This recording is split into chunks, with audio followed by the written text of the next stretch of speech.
فخر الدولہ نے منصب وزارت عطا کرتے ہوئے صاحب کا جانشین بنایا اور ابو علی کو ان کا معاون قرار دیا، جن کا لقب جلیل تھا۔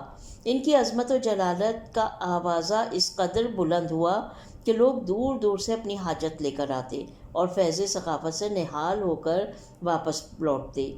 اس سلسلے میں مدح سراؤں کی تعداد بہت زیادہ ہے۔ باقی وہ صاحب کے جانشین صالح تھے، ان کے تمام عادات و خصائل کو اپنا لیا تھا۔ اصفہان کی جامع مسجد کے پاس انہوں نے گٹری پوشوں کے قیام کے لیے لمبی چوڑی سرائے بنوا دی، جس میں مسافر آ کر ٹھہرتے۔ اسی سے متصل ایک مطالعہ گھر بھی بنوا دیا تھا، جس میں مختلف علوم و فنون کی نفیس و قیمتی کتابیں جمع تھیں۔ کتاب محاسن اصفہانی کے مؤلف اور دوسروں کا بیان ہے کہ اس کتب خانے کی فہرست کتب 3 جلدوں میں تھی۔ ادیبوں اور شاعروں نے ان کے محاسن و فضائل کا اعتراف کیا ہے۔ ان میں سے جن ادیبوں نے کیا ہے ان میں سے چند یہ ہیں۔ اچھا، یہاں پر اب یہ پیج ختم ہو جاتا ہے۔ 96 اور ریفرنسز ہے، یتیمۃ الدہر ہے، معجم الادباء ہے، تاریخ کامل ہے، معالم العلماء ہے، دیوان مہار ہے اور عیان الشیعہ ہے، یزدانی کا دائرۃ المعارف ہے۔ ٹھیک ہے، اب دیکھتے ہیں کہ جن ادیبوں اور شاعروں نے ان کے محاسن اور فضائل کا اعتراف کیا ہے ان میں سے جو ہے ان میں سے چند کا بیان یہاں پر دیا گیا ہے، چند کے بارے میں بتایا گیا ہے، اور پیج نمبر 97 پر ہم آ چکے ہیں۔ نمبر 1 ابو عبداللہ محمد بن حامد خوارزمی۔ نمبر 2 ابو الحسن علی بن احمد جوہری جرجانی۔ نمبر 3 محیا رد لمی، اور یہاں پر ساتھ ساتھ میں ریفرنسز بھی ہیں، دیوان مہار سے پتہ چلا ہے یہ اس کا ریفرنس دیا گیا ہے۔ اور اس کے بعد نمبر 4 ہے ابو الفیاض سعد بن احمد تبری۔ نمبر 5 سعد عین دال، ٹھیک ہے، سعد بن محمد جرجانی۔ نمبر 6 پہ ہے ابو القاسم عبد الواحد بن محمد بن علی بن حریش اصفہانی۔ ریفرنس ہے یتیمۃ الدہر۔ ان کے زمانہ وزارت میں یہ واقعہ پیش آیا کہ مجد الدولہ کی ماں نے ابو العباس پر الزام لگایا کہ میرے بھائی کو زہر دیا ہے، اور 2000 دینار اس کے مراسم تعزیت بجا لانے کے لیے طلب کیے۔ ابو العباس نے ادائیگی سے انکار کیا اور اس کے خوف سے بروجرد کی طرف بھاگ گئے۔ یہ علاقہ بدر بن حسبیہ کی علمداری میں تھا۔ کچھ دنوں کے بعد حاضر ہوئے کہ مطالبہ ادا کریں اور منصب وزارت پر واپس آ جائیں، لیکن قبول نہ کیا۔ پھر بروجرد میں ہی مقیم رہے اور 398 سنہ ہجری میں انتقال کیا۔ کچھ لوگوں کا خیال ہے کہ فخر الدولہ کے فوجی افسر ابو بکر نے خود ابو العباس کے نوکر کی سازش سے ان کو زہر دے کر مار ڈالا تھا۔ ان کے صاحبزادے نے جنازہ ایک حاجب کے ذریعے بغداد بھیجا اور ابو بکر خوارزمی کو خط لکھا کہ میرے والد نے جوار سید الشہداء میں دفن ہونے کی وصیت کی تھی۔ اس سلسلے میں قبر کی قیمت 500 دینار بھی روانہ کی۔ جب یہ معاملہ شریف ابو احمد علم الہدا اور شریف رضی رحمۃ اللہ علیہ کے والد کے سامنے پیش کیا گیا تو آپ نے فرمایا، ابو العباس میرے باپ کے جوار میں دفن ہونا چاہتے تھے تو انہیں دفن ہونے کی اجازت ہے، لیکن قیمت نہ لوں گا۔ قبر کھودی گئی اور جنازے کو مسجد براسہ لے جایا گیا۔ وہاں ابو احمد نے نماز جنازہ پڑھائی۔ نماز میں اشراف و فقہا حاضر تھے۔ آپ نے حکم دیا کہ 50 افراد جنازے کو لے جا کر کربلا میں دفن کر دیں۔ معجم الادباء کا ریفرنس ہے، پیج نمبر 98 ہے۔ یہ شاعر غدیر محیا رویلمی نے 59 شعروں پر مشتمل بہترین مرثیہ کہہ کر ان کے فرزند سعد کو دینور بھیجا۔ ان کے علاوہ دوسروں نے بھی مرثیے کہے ہیں۔ ابو العباس کے فرزند ابو القاسم سعد بن احمد زمی نے بھی باپ کی طرح شرف و عظمت کے حامل تھے۔ بروجرد ہی میں قیام پذیر تھے۔ باپ کے انتقال کے چند ماہ بعد انہوں نے بھی دار فانی کو وداع کہا۔ مہیار ویلمی نے ان کا بھی مرثیہ کہا ہے۔ یہاں پر شاعر کے بارے میں یعنی ابوالعباس ضمی کے بارے میں جو ڈیٹیلز تھیں وہ ختم ہو جاتی ہیں۔ آئیے اب ہم پیج نمبر 99 پر چلتے ہیں، جہاں پر ایک اور اندلیب کے بارے میں تفصیل ہے۔ ابو رقاقمق انطاکی، وفات سن 399 ہجری۔ بوریا کے تخت کو لکھا کہ فصیل اونٹ کے بچے کا نام ہے۔ غدیر کے متعلق پھر ان کے 2 شعر ہیں جن کا ترجمہ میں پڑھ رہی ہوں۔ ہرگز نہیں اس کی قسم جس کی فضیلت میں رسول خدا صلی اللہ علیہ وسلم نے بروز غدیر خطبہ ارشاد فرمایا کہ میرا سردار علی ساری کائنات میں بے مثل و نظیر ہے۔ شاعر کا تعارف۔ ابو حامد احمد بن انطاکی مصر کے باشندے تھے۔ ابو رقاقمق کے نام سے معروف تھے۔ مشہور نغمہ نگار اور عظیم فنکار تھے۔ ان کا شعری اسلوب اس قدر مقبول ہوا کہ صاحب طرز شاعر بن گئے۔ ان کی شاعری میں شوقی اور ظرافت کی بھی چاشنی پائی جاتی ہے۔ ایام شباب شام میں گزرے، پھر مصر چلے آئے، وہیں انہیں عالمگیر شہرت حاصل ہوئی۔ انہوں نے علم و ادب میں اپنا ممتاز ترین مقام بنا لیا۔ بادشاہوں، سرداروں اور رئیسوں کی مدح و ثنا کی،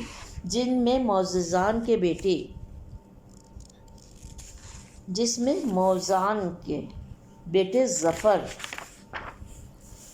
سپہ سالار جوہر، وزیر ابوالفرج وغیرہ لائق ذکر ہے۔ انہوں نے مصر میں مزاح نگاری کی ایک انجمن قائم کی اور طنزیہ شاعری میں اس قدر شہرت حاصل کر لی کہ ابو رقاقمق ہی لقب ہو گیا، احمقوں کے سردار۔ بریکٹ میں اس کے میننگ بتائے گئے ہیں۔ کچھ لوگ کہتے ہیں کہ انہوں نے خود ہی یہ لقب رکھ لیا تھا، چنانچہ ان کا شعر ہے: میں خدا کی بارگاہ میں استغفار کرتا ہوں اور عقل مندوں کی باتوں سے جو میری زبان پر جاری ہوں، عقل مندی میرے شایان شان نہیں ہے۔ نہیں اس خدا کی قسم جس نے مجھے اکیلے اس جہان خلق میں پیدا کیا اور حماقت کی دوستی مجھے ودیعت کر دی۔ ثعالبی نے یتیمۃ الدہر میں ان کے حالات میں 27 صفحے قلم بند کیے ہیں اور ان کے 494 اشعار نقل کیے ہیں۔ وہ اپنے وقت کے منفرد شاعر تھے۔ طنز و ظرافت میں تو گویا آپ فطری شاعر نظر آتے تھے۔ انہوں نے اپنا اسلوب زیادہ تر ابن الحجاج کے شعری اسلوب سے وابستہ کیا۔ ممکن ہے کہ جو بھی ان کے اشعار پڑھے، اہل بیت کرام علیہ السلام سے ان کی شدید وابستگی کا یقین کر لے۔ خاص طور سے دشمنان اہل بیت کے متعلق ان کی تلخ و تند شعری روش تو بہت واضح ہے۔ اسی لیے ابو رقاقمق بھی تشیع کی طرف مائل تھے۔ صاحب نسیمۃ السحر نے تو انہیں شیعہ شاعروں میں شمار کیا ہے۔ انہوں نے دیوانگی کا مفہوم زیادہ بیان کیا ہے۔ ابن خلقان نے اپنی تاریخ میں ان کے حالات بیان کیے ہیں۔ پھر کہتے ہیں کہ امیر مختار مسیحی کا بیان ہے کہ سن 399 ہجری میں انتقال کیا۔ کچھ لوگوں نے اضافہ کیا ہے کہ بروز جمعہ 22 رمضان کو انتقال کیا۔ بعض نے ماہ ربیع الاول کہا ہے۔ انتقال کے وقت مصر میں تھے۔ ان کے حالات مرات الجنان، شذرات حنبلی، معید العلام اور تاریخ ادب اللغت میں دیکھے جا سکتے ہیں۔ یہاں پر بھی ریفرنس کے طور پر یتیمۃ الدہر کا نام ہے، نسیمۃ السحر کا نام ہے، وفیات العیان کا نام ہے، مرات الجنان کا نام ہے، تاریخ الآداب الملفتہ کا نام ہے۔ ٹھیک ہے، یہاں پر ابو رقاقمق انطاکی کے جو حالات بیان کیے گئے ہیں وہ یہاں پر ختم ہو جاتے ہیں۔ اور آئیے ہم آگے بڑھتے ہیں پیج نمبر 100 پہ ان کے جو بھی زندگی کے حالات تھے اور پھر ان کے وفات کے بارے میں جو تفصیلات تھیں وہ یہاں پر بیان کر دی گئی ہیں۔ ہم آتے ہیں پیج نمبر 101 پر۔ ابوالعلا سروی: علی علیہ السلام بعد رسول میرے امام ہیں، وہ بروز قیامت میری شفاعت فرمائیں گے۔ میں علی علیہ السلام کے لیے صرف انہی فضائل کا دعویٰ کرتا ہوں جو عقل کے مطابق ہوں۔ میں ان کے رسول ہونے کا دعوے دار نہیں ہوں، لیکن وہ واضح نص کے مطابق امام ہیں، اور ارشاد رسول صلی اللہ علیہ وسلم ان کی بلند مقام کے متعلق ہے۔ پھر بھی فاضل اور مفضول کا اشتباہ پیدا کیا گیا۔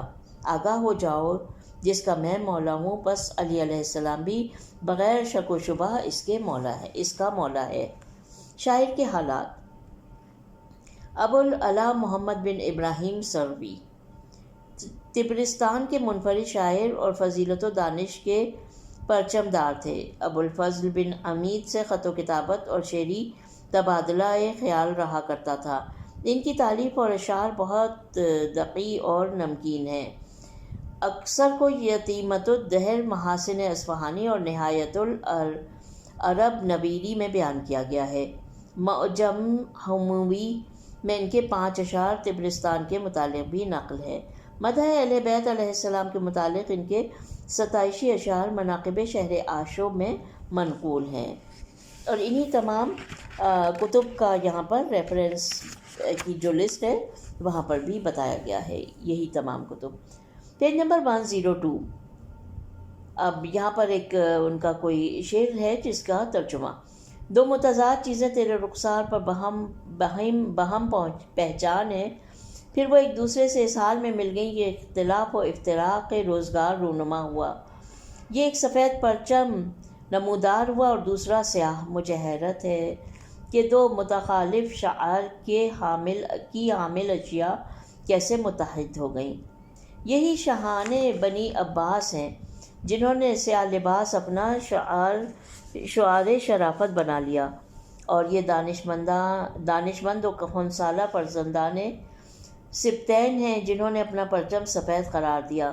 کتنے ہی جوان سال رونق والے ہوتے ہیں جن میں دوام نہیں ہوتا، اور کتنے ہی کہن سال ہوتے ہیں جن میں خرومندی ہوتی ہے۔ بات دراصل یہ ہے کہ جوانی کے بعد پیری سپیدی صبح کی طرح ہوتی ہے۔ جوانی کے بعد پیری سپیدی صبح کی ہوتی ہے جو سیاہی کے چہرے سے پردہ ہٹاتی ہے۔ علاوہ ازیں پیری آنے سے جوانی کے ماضی کی کدورتیں اور تاریکیاں صفا و روشنی میں بدل جاتی ہیں۔ اگر فرزندان زہرا کی حقانیت کے لیے صرف یہی ایک گواہی ہوتی تو کافی تھی کہ بنی عباس کا پرچم سیاہ ہے جس میں نخوت اور تکبر ہے، اور فرزندان زہرا سلام اللہ علیہا کا پرچم سفید ہے جو حق و عدالت کا نشان ہے۔ یہ گواہی پراسرار ہے، اس پر سے پردہ ہٹا کر انصاف کرنا چاہیے۔ فاطمہ زہرا سلام اللہ علیہا کے دونوں فرزند اور ان کے شوہر سے رسول خدا اس طرح سرفراز ہوئے کہ اس کو احاطۂ تحریر میں نہیں لایا جا سکتا۔ ان کے افتخارات مجسم ہو جائیں تو ان کے فضائل کا گوشوارہ بن جائیں، لیکن ہوا کچھ یوں کہ اہل بیت کے بارے میں عقلیں منقلب ہو گئیں، اور اب نور خدا بجھا بجھا سا ہے۔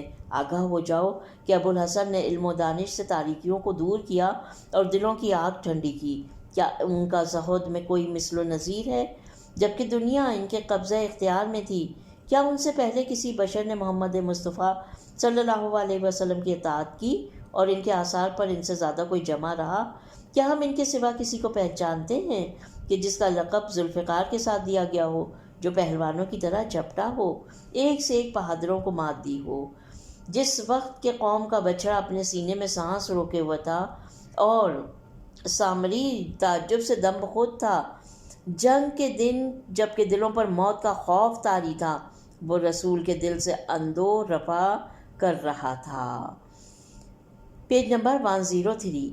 ان مرحلوں میں جبکہ میدان میں دلیروں کے پتے پانی ہو جائیں، وہ ہے کہ شیر ضیاء کی طرح بڑھ بڑھ کر حملہ آور ہے، کامرانی اس پر سایہ فگن ہے، مزید یہ کہ دشمنوں کے دلوں کو دہلا بھی رہا ہے، چاہے وہ بڑھ بڑھ کر حملہ آور ہے، چاہے وہ دھڑکنیں رواں ہوں یا ٹھہریں، تمام مخلوقات پر ان کی اطاعت لازم ہونے کے ثبوت موجود ہیں، برخلاف ہر حاسد اور منحرف افراد کے۔ پھر ان کی اولاد میں تمام ائمہ کی اطاعت کے بھی ثبوت واضح ہیں، جو اختران تاباں کی طرح ہیں اور ہدایت کے تاجوں سے آراستہ ہیں۔ ان میں بعض خانہ نشین علم و کمال میں مشہور تھے، بعض کے ہاتھ قبضہ شمشیر پر تھے، وہ بھی پاک و پاکیزہ معزز اور سبھی علامت حق تھے، وہ مشکل کشا تھے، مشکل پیدا کرنے والے نہیں۔ یتیمۃ الدہر کے یہ 2 شعر بھی دیکھیے۔ میں علی علیہ السلام کے چمن کی طرف سے گزرا، وہاں تمام پھول مسکرا رہے تھے، لیکن ہر لالا کے گلے سے خون ٹپک رہا تھا۔ وہ منظر بڑا ہی خوشنما تھا، میں نے ایسا منظر نہیں دیکھا کہ چشم خنداں ہو لیکن ان کی آنکھوں سے خون دل رواں ہو۔ ان کے علاوہ شاعر کے نرجس اور خطبہ الطیر، فاختہ قمری اور بلبل، بریکٹ میں لکھا ہوا ہے فاختہ قمری اور بلبل، پر بڑے نفیس اشعار ہیں۔ صاحب بن عباد نے انہیں ایک خط لکھا تھا جس میں شوق ملاقات کا اظہار کیا تھا۔ ابو العلا عربوں کے برخلاف بڑا اجمی تعصب رکھتے تھے۔ اس سلسلے میں ابن عمید نے سرزنش کی۔ علامہ امینی رحمۃ اللہ علیہ نے خط کا کچھ متن اور بعض تلمیحات مثلاً حرب بسوس اور رگیف الخولہ اور صوت عذاب کی تشریح کی ہے۔ یہاں پر بھی ریفرنس میں جو ہے وہ آ جاتا ہے یتیمۃ الدہر اور الفطرائف واللطائف۔ اب یہاں پر نمونہ کلام پیج نمبر 104 پر ہے اور اس میں ابن شہر آشوب مازندرانی نے مناقب جلدوم میں مدح اہل بیت سے متعلق 27 شعر نقل کیے ہیں۔ یہاں آخر کے 8 اشعار نقل کیے جاتے ہیں جو کہ عربی میں ہیں اور ان کا اردو ترجمہ یہاں پر موجود نہیں ہے، اور اس کے ساتھ ہی یہاں پر ابو العلا سروی کے بارے میں جو ڈیٹیلز دی گئی تھیں وہ پیج نمبر 104 پہ ختم ہو جاتی ہیں۔ اب آئیے ہم آگے بڑھتے ہیں۔ ابو محمد اونی،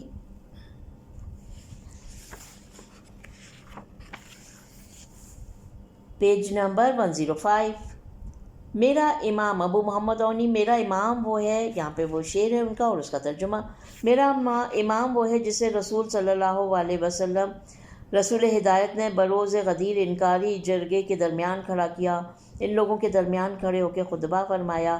حمد خداوندی کے بعد واضح طور سے فرمایا، آگاہ ہو جاؤ، یہ مرتضیٰ جو فاطمہ سلام اللہ علیہا کا شوہر ہے، یہ علی علیہ السلام میری دامادی سے سرفراز ہے اور بڑا ہی معزز داماد ہے۔ یہ میرے علم کا وارث ہے اور تمہارے درمیان خدا کی طرف سے میرا خلیفہ ہے۔ میں اس کے تمام دشمنوں سے اپنی براعت کا اعلان کرتا ہوں۔ کیا تم نے سنا؟ تم نے اطاعت کی؟ کیا تم نے میری بات اچھی طرح سمجھ لی؟ سب نے ایک ساتھ کہا، ہم اس معاملے میں علی سے اناد نہیں رکھیں گے۔ ہم نے سنا اور اطاعت کی۔ اے مرتضیٰ، آپ میری بات پر بھروسہ رکھیں۔ لیکن انہوں نے غداری کی۔ حدیث معراج جس کا تذکرہ غدیر جلد 2 میں کیا جا چکا ہے، اس کے متعلق 7 شعر ہیں اور حدیث صحیح کی روایت رسول خدا سے کی گئی ہے جس میں کسی قسم کے شک کی گنجائش نہیں۔ آپ نے فرمایا، جب میں آسمان پر گیا تو دیکھا کہ بہت سے فرشتے گوشہ چشم سے ایک شخص کی شبیہ کو دیکھ رہے ہیں جو ان کے درمیان ہے۔ عظمت کی وجہ سے اس کے اور میرے درمیان اچھی طرح دیکھنے سے پردہ حائل تھا۔ میں نے کہا، میرے دوست جبرائیل، یہ کون ہے جسے فرشتے دیکھ رہے ہیں؟ Page number 106۔ جبرائیل نے کہا، تمہیں بشارت ہو؟ میں نے کہا، کس بات کی بشارت؟ کہا کہ علی مرتضیٰ کی بشارت جنہیں خدا نے بہترین افتخار سے سرفراز کیا ہے۔ فرشتوں کو شوق ہوا کہ ان کی زیارت کریں تو خدا نے ان کی صورت تشکیل دے کر نصب فرما دیا۔ رسول خدا صلی اللہ علیہ وسلم مشتاقانہ ادھر تشریف لے گئے اور پھول جیسے چہرے کی شناخت کر لی۔ اونی کے یہ اشعار مناقب ابن شہر آشوب میں منقول ہیں۔ کیا رسول صلی اللہ علیہ وسلم نے کھڑے ہو کر بروز غدیر خطبہ نہیں فرمایا تھا جبکہ تمام لوگ آپ کے گرد تھے، اور آپ نے فرمایا، جس کا میں مولا ہوں اس کے یہ میرے بعد مولا ہیں، اور اسے بھائی بنایا لیکن لوگوں نے اسے نہیں مانا۔ اگر وہ ابو الحسن کو اپنا رہبر تسلیم کر لیتے تو تمام کائنات کے لیے کافی تھا، یہ راہ وحشتناک نہ ہوتی۔ لیکن ہوا یوں کہ ایک کینہ و عناد کے ساتھ موقع کا منتظر تھا، دوسرا اونٹ پر سوار بصرہ کی طرف رواں دواں تھی۔ مناقب میں ایک قصیدہ یہ بھی ہے، پس رسول خدا نے فرمایا، یہ آج سے میری امت کا مولا ہے، پروردگار جو کچھ میں نے کہا سن لے۔ اسی وقت ایک منکر اور کینہ توز منافق کھڑا ہوا، پھکتے جگر کے ساتھ رسول خدا کو آواز دی، کیا یہ ہمارے پروردگار کی طرف سے ہے یا آپ نے خود ہی اپنی طرف سے کہہ دیا ہے؟